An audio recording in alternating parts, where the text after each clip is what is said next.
موسیٰ علیہ السلام ہی کے زمانے کا ایک اور واقعہ ہے قارون کا. یہ منافق تھا. فرعون کافر تھا, قارون منافق تھا. موسیٰ علیہ السلام کا چچا زاد بھائی تھا. اس نے ایک فاحشہ زانیہ عورت کو تیار کیا کہ تم موسیٰ علیہ السلام مجمع میں جب کھڑے ہو کے تقریر کر رہے ہو تو دوران تقریر تم کھڑے ہو کے حضرت موسیٰ پہ تہمت لگا دینا کہ اس نے میرے ساتھ زنا کیا ہے. اس سے پتہ چلتا ہے کہ کردار کشی کا عمل آج کی ایجاد نہیں ہے, یہ شروع سے چلا آ رہا ہے. جس کو بے اثر کرنا ہو اس کی کردار کشی کرنا یہ کفار کا وتیرہ رہا ہے. یہ کفار کا اور کفار کے یاروں کا وتیرہ رہا ہے کہ وہ اہل حق کی کردار کشی کرتے ہیں, ان کو نگاہوں میں گرانے کی کوشش کرتے ہیں, ان کو ذلیل و رسوا کرتے ہیں. لیکن اللہ بڑا کارساز ہے, جب کوئی حق پہ ڈٹا رہے, حق پہ جمع رہے, اللہ تعالیٰ ان ساری سازشوں کو فیل کر دیتے ہیں. تو کردار کشی کے لیے اس نے ایک فاحشہ عورت کو تیار کیا اور اس کو کہا کہ تم نے کھڑے ہو کے بڑے مجمع میں زنا کی تہمت لگانی ہے. جب زنا کی تہمت لگے گی تو موسیٰ کی کون سنے گا, ساری چھوڑ کے چلے جائیں گے. ان کا بہت اچھا.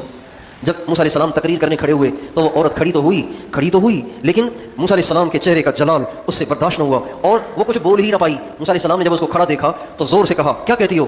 اس نے کہا جی بات یہ ہے کہ اس قارون نے مجھے آپ پہ الزام لگانے کے لیے تیار کیا ہے, ورنہ آپ کی پاکی میں کیا شک ہے.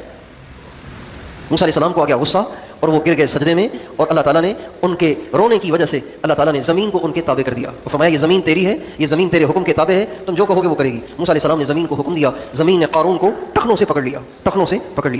جب ٹخنوں سے پکڑ لیا تو وہ چیخا اور چلایا, اپنے یاروں مددگاروں کو پکارا اور کہا آؤ مجھے آ کے نکالو, لیکن کوئی اس کو نکال ہی نہ سکا. جب اس نے دیکھا کہ بے بس ہوں, کوئی میری مدد کرنے والا نہیں ہے, تو اس نے موسیٰ علیہ السلام سے کہا موسیٰ بس مجھ سے غلطی ہو گئی, آپ مجھے معاف کر دیں. موسیٰ علیہ السلام نے کہا بالکل نہیں, اے زمین اسے اور پکڑ.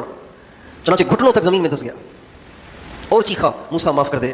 موسیٰ علیہ السلام نے کہا اور پکڑ, یہاں تک کہ پیٹ تک دھس گیا. فرمایا اور پکڑ, یہاں تک کہ کندھوں تک. کہا اور پکڑ, یہاں تک کہ سارا زمین میں دھس گیا. جب سارا زمین میں دھس گیا تو آسمان سے جبریل آ گئے اور آ کے اللہ کی طرف سے پیغام سنایا, ما افضک یا موسیٰ, اے موسیٰ تیرا دل کتنا سخت ہے. وعزتی وجلالی لو استغاث بی لاغثتہ, میری عزت اور میرے جلال کی قسم مجھ سے کہتا نا میں اس کو نکال دیتا.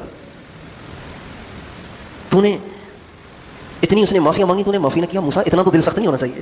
اللہ کہہ رہے ہیں اپنے کلیم کو ڈانٹ رہے ہیں ایک منافق کی وجہ سے. اندازہ لگائیے اللہ کو منافق سے بھی کتنی محبت ہے, کتنا پیار ہے, کتنا اس کا احساس ہے. محبت نہیں کہنا چاہیے اس لیے کہ اللہ کو کافر سے محبت نہیں ہے, لیکن احساس تو ہے نا. اس لیے اللہ تعالیٰ نے ہر گناہ گار کے لیے توبہ کے دروازے کھول رکھے.